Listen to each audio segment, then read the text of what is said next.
বিরতির পর আবারও স্বাগত সংবাদে। অল ত্রিপুরা অসংগঠিত শ্রমিক কংগ্রেসের একদিনের রাজ্য কনভেনশন অনুষ্ঠিত হলো আগরতলায়।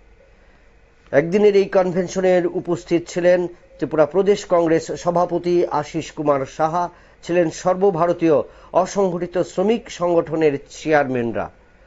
অল ত্রিপুরা অসংগঠিত শ্রমিক কংগ্রেসের এই একদিনের রাজ্য কনভেনশনকে ঘিরে কিন্তু দলীয় কর্মী সমর্থকদের মধ্যে ব্যাপক সাড়া কিন্তু পরিলক্ষিত হয় এবং সেখানে কিন্তু এই যে কনভেনশনের সার্বিক বিষয় তুলে ধরেন ত্রিপুরা প্রদেশ কংগ্রেস সভাপতি আশিস কুমার সাহা। আমরা শুনবো আশিস কুমার সাহা এই কনভেনশনে তার বক্তব্যে কি প্রকাশ করলেন বা কি তুলে ধরলেন।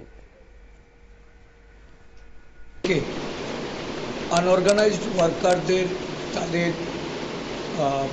নেতৃবৃন্দরা এসছেন,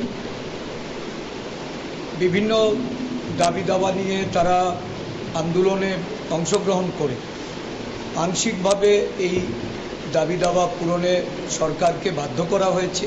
বিশেষ করে ডিডিটি স্পেয়ারদের যে দাবি ছিল, এই দাবি আজকে অংশত পূরণ করা হয়েছে।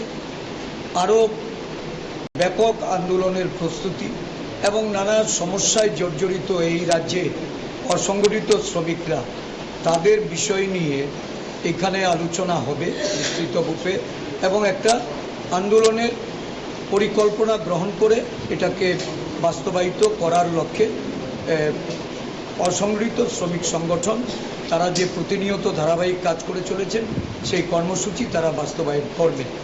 শান্তনু পাল এই অসংগঠিত শ্রমিক সংগঠনের উনি সভাপতি।